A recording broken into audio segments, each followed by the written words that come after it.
ಬಸವನಗುಡಿಯ ತಮ್ಮ ಮನೆಯತ್ತ ಹೋಗ್ತಾ ಇದ್ದಾರೆ ಅನ್ನೋ ಮಾಹಿತಿ ಸಿಗ್ತಾ ಇದೆ. ಹಾಸನದ ರಾಜಕಾರಣ ಏನಿದೆ, ಸತ್ಯವನ್ನ ಯಾರಿಂದಲೂ ಕೂಡ ಮುಚ್ಚಿಡಲು ಸಾಧ್ಯವಿಲ್ಲ ಅಂತೇಳಿ ಸೂರಜ್ ರೇವಣ್ಣ ಹೇಳಿದ್ದಾರೆ. ಕುತಂತ್ರ ಮಾಡಿ ನಮ್ಮ ಕುಟುಂಬವನ್ನ ಮುಗಿಸಲು ಹೊರಟಿದ್ದಾರೆ, ಆದ್ರೆ ಅದು ಸಾಧ್ಯ ಆಗೋದಿಲ್ಲ. ಕುತಂತ್ರ ಮಾಡಿ ನನ್ನ ವಿರುದ್ಧ ಪ್ರಕರಣವನ್ನ ದಾಖಲಿಸಿದ್ದಾರೆ ಅನ್ನೋದನ್ನ ಸೂರಜ್ ರೇವಣ್ಣ ಮಾತಾಡಿದ್ದಾರೆ. ಪ್ರತಿಯೊಂದಕ್ಕೂ ಕೂಡ ಸ್ಪಷ್ಟೀಕರಣವನ್ನ ಕೊಡ್ತೇನೆ ಅಂತೇಳಿ ಹೇಳಿದ್ದಾರೆ. ರಿಲೀಸ್ ಆದ ಬಳಿಕ ಸೂರಜ್ ರೇವಣ್ಣ ಕೆಂಡಾಮಂಡಲವಾಗಿ ಮಾತಾಡಿದ್ದಾರೆ. ಕಾರಿನಿಂದ ಇಳಿದು ಬಂದು ಮಾತಾಡಿದ್ದಾರೆ. ಹಾಸನದ ರಾಜಕಾರಣ ಏನಿದು, ಅದು ನಡೆದೇ ನಡೆಯುತ್ತೆ. ಸತ್ಯವನ್ನ ಯಾರಿಂದಲೂ ಕೂಡ ಮುಚ್ಚಿಡೋದಕ್ಕೆ ಸಾಧ್ಯ ಇಲ್ಲ ಅಂತೇಳಿ ಸೂರಜ್ ರೇವಣ್ಣ ಹೇಳಿದ್ದಾರೆ. ಕುತಂತ್ರ ಮಾಡಿದ್ದಾರೆ, ನಮ್ಮ ವಿರುದ್ಧ, ನಮ್ಮ ಫ್ಯಾಮಿಲಿ ವಿರುದ್ಧ, ನಮ್ಮ ಕುಟುಂಬವನ್ನ ಮುಗಿಸೋ ಪ್ರಯತ್ನ ಮಾಡಿದ್ದಾರೆ, ಅದು ಸಾಧ್ಯ ಆಗೋದಿಲ್ಲ ಅನ್ನೋಂಥ ಮಾತನ್ನು ಹೇಳಿದ್ದಾರೆ ಸೂರಜ್ ರೇವಣ್ಣ. ಎಲ್ಲ ಪ್ರಶ್ನೆಗಳಿಗೆ, ಈಗಿರುವಂಥ ಎಲ್ಲ ಪ್ರಶ್ನೆಗಳಿಗೂ ಕೂಡ ಸೂರಜ್ ರೇವಣ್ಣ ನಾನು ಉತ್ತರ ಕೊಡ್ತೀನಿ ಅನ್ನೋದನ್ನ ಹೇಳಿದ್ದಾರೆ.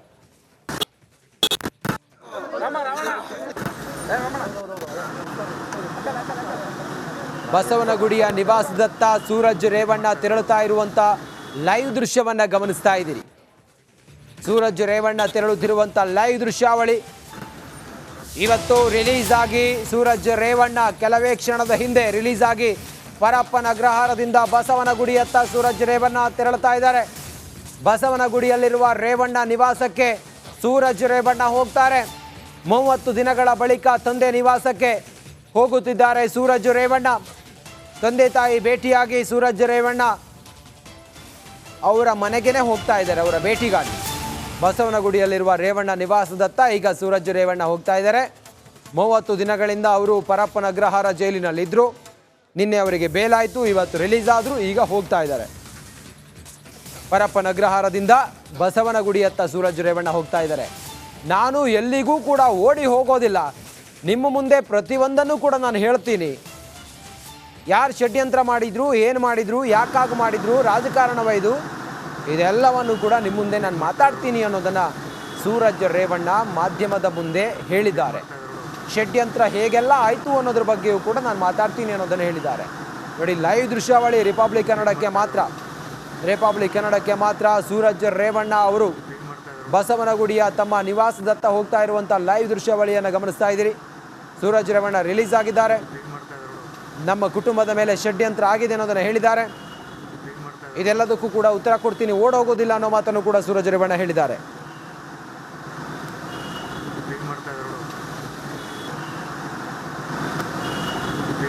ಈ ಷಡ್ಯಂತ್ರಗಳನ್ನ ಮಾಡಿ, ಕುತಂತ್ರ ಮಾಡಿ ನಮ್ಮ ಕುಟುಂಬನ ತೇಜೋವಧೆ ಮಾಡಬೇಕು ಅನ್ನೋ ದುರುದ್ದೇಶದಿಂದ ಈ ಒಂದು ಪ್ರಕರಣ ಇವತ್ತು ದಾಖಲಿಸಿದ್ದಾರೆ. ಅದಕ್ಕೆಲ್ಲದಕ್ಕೂ ಸ್ವಲ್ಪ ಕೆಲವೇ ದಿನಗಳಲ್ಲಿ ಉತ್ತರ ಬರುತ್ತೆ. ನಾನು ಕೂಡ ಒಂದು 2-3 ದಿನದಲ್ಲಿ ನಿಮ್ಮ ಮಾಧ್ಯಮದಲ್ಲೇ ಬಂದು ಪ್ರತಿಯೊಂದು ವಿಷಯಕ್ಕೂ ಕೂಡ ಸ್ಪಷ್ಟೀಕರಣ ಕೊಡ್ತೀನಿ. ನಾವೇನಿದಕ್ಕೆ ಹೆದರ್ಕೊಂಡು ಓಡೋಗಲ್ಲ. ಹಾಸನ ಜಿಲ್ಲೆ ರಾಜಕಾರಣ ಏನು ನಡೀಬೇಕು ಅದು ನಡೆಯುತ್ತೆ ಅಂತ ಹೇಳಕ್ಕೆ ಬಯಸ್ತಾ, ನಾನು ಮೊದಲನೇ ದಿನದೂ ಸಂಪೂರ್ಣವಾಗಿ ನಮ್ಮ ಏನು ತನಿಖೆ ಸಂಬಂಧಪಟ್ಟಂತೆ ನಮ್ಮ ಎಲ್ಲ ತನಿಖೆಗಳಿಗೂ ನಾನು ಸ್ಪಂದಿಸಿದ್ದೀನಿ, ನಾನು ಸಹಕರಿಸಿದ್ದೀನಿ. ನಾನೇನು ಹೆದರ್ಕೊಂಡು ಹೋಗೋಂಥ ಪ್ರಶ್ನೆ ಇಲ್ಲ. ಯಾಕೆ ನಾನು ತಪ್ಪು ಮಾಡಿಲ್ಲ ಅನ್ನೋ ಒಂದು ವಿಶ್ವಾಸ ಇರೋ ದೃಷ್ಟಿಯಿಂದನೇ ನನಗೆ ಇನ್ನೊಂದು ಮುಖ್ಯವಾಗಿ ಇವತ್ತು ನಮ್ಮ ನ್ಯಾಯಾಂಗದ ಮೇಲೆ ಪೂರ್ಣ ನಂಬಿಕೆ ಇದೆ.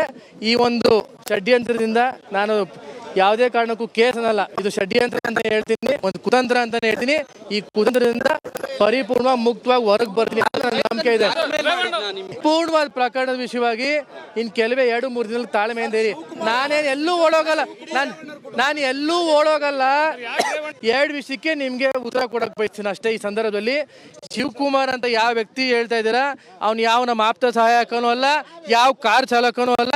ನೀವು ಯಾವ ಪೊಲೀಸ್ ಅವ್ರನ್ನೆಲ್ಲ ಯಾರನ್ನಾರು ಬೇಕು ಕೇಳ್ಕೋಗಿ, ಎಲ್ಲಿ ಬೇಕಾದ್ರೂ ಸ್ಪಷ್ಟೀಕರಣ ಕೊಡ್ತೀವಿ.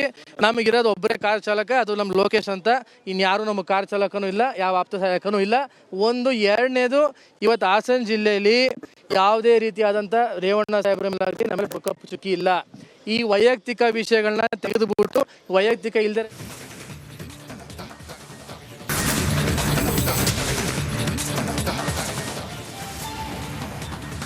ನಮಸ್ಕಾರ, ಇದು ರಿಪಬ್ಲಿಕ್ ಕನ್ನಡ. ನಾನು ರಂಜಿತ್ ಶಿರಿಯಾರ್. 30 ದಿನಗಳ ಪರಪ್ಪನ ಅಗ್ರಹಾರದ ಸೆರೆವಾಸವನ್ನ ಮುಗಿಸಿ ಈಗ ಸೂರಜ್ ರೇವಣ್ಣ ಹೊರಗಡೆ ಬಂದಿದ್ದಾರೆ. 30 ದಿನಗಳ ಸೆರೆವಾಸದಿಂದ ಮುಕ್ತಿ ಸಿಕ್ಕಿದೆ ಸೂರಜ್ ರೇವಣ್ಣಗೆ. ಅಸಹಜ ಲೈಂಗಿಕ ದೌರ್ಜನ್ಯ ಪ್ರಕರಣದಲ್ಲಿ ಜೂನ್ 23ನೇ ತಾರೀಕು ಅರೆಸ್ಟ್ ಆಗಿದ್ದ ಸೂರಜ್ ರೇವಣ್ಣಗೆ ಬೇಲ್ ಆಗಿದೆ. ಇವತ್ತು ರಿಲೀಸ್ ಆಗಿದ್ದಾರೆ. ನಿನ್ನೆ ಸೂರಜ್ಗೆ ಷರತ್ತುಬದ್ಧ ಜಾಮೀನು ಮಂಜೂರಾಗಿತ್ತು. 30 ದಿನಗಳ ಸೆರೆವಾಸದಿಂದ ಸೂರಜ್ ರೇವಣ್ಣಗೆ ಮುಕ್ತಿ ಸಿಕ್ಕಿದೆ. ಅಸಹಜ ಲೈಂಗಿಕ ಕೇಸ್ನಲ್ಲಿ ಅರೆಸ್ಟ್ ಆಗಿದ್ದ ಸೂರಜ್ ರೇವಣ್ಣ ಮಾತಾಡಿದ್ದಾರೆ ರಿಲೀಸ್ ಆದ ಬಂದ ನಂತರ. ಈ ಷಡ್ಯಂತ್ರಗಳನ್ನ ಮಾಡಿ ಕುತಂತ್ರ ಮಾಡಿ ನಮ್ಮ ಕುಟುಂಬನ ತೇಜೋವಧೆ ಮಾಡಬೇಕು ಅನ್ನೋ ದುರುದ್ದೇಶದಿಂದ ಈ ಒಂದು ಪ್ರಕರಣ ಇವತ್ತು ದಾಖಲಿಸಿದ್ದಾರೆ. ಅದಕ್ಕೆಲ್ಲದಕ್ಕೂ ಸ್ವಲ್ಪ ಕೆಲವೇ ದಿನಗಳಲ್ಲಿ ಉತ್ತರ ಬರುತ್ತೆ. ನಾನು ಕೂಡ ಒಂದು 2-3 ದಿನದಲ್ಲಿ ನಿಮ್ಮ ಮಾಧ್ಯಮದಲ್ಲೇ ಬಂದು ಪ್ರತಿ ಒಂದು ವಿಷಯಕ್ಕೂ ಕೂಡ ಸ್ಪಷ್ಟೀಕರಣ ಕೊಡ್ತೀನಿ. ನಾವೇನಿದಕ್ಕೆ ಹೆದರ್ಕೊಂಡು ಓಡೋಗಲ್ಲ. ಹಾಸನ ಜಿಲ್ಲೆ ರಾಜಕಾರಣ ಏನು ನಡೀಬೇಕು ಅದು ನಡೆಯುತ್ತೆ ಅಂತ ಹೇಳಕ್ಕೆ ಬಯಸ್ತಾ, ನಾನು ಮೊದಲನೇ ದಿನದಿಂದನೂ ಸಂಪೂರ್ಣವಾಗಿ ನಮ್ಮ ಏನು ತನಿಖೆ ಸಂಬಂಧಪಟ್ಟಂತೆ ನಮ್ಮ ಎಲ್ಲ ತನಿಖೆಗಳಿಗೂ ನಾನು ಸ್ಪಂದಿಸಿದ್ದೀನಿ, ನಾನು ಸಹಕರಿಸಿದ್ದೀನಿ.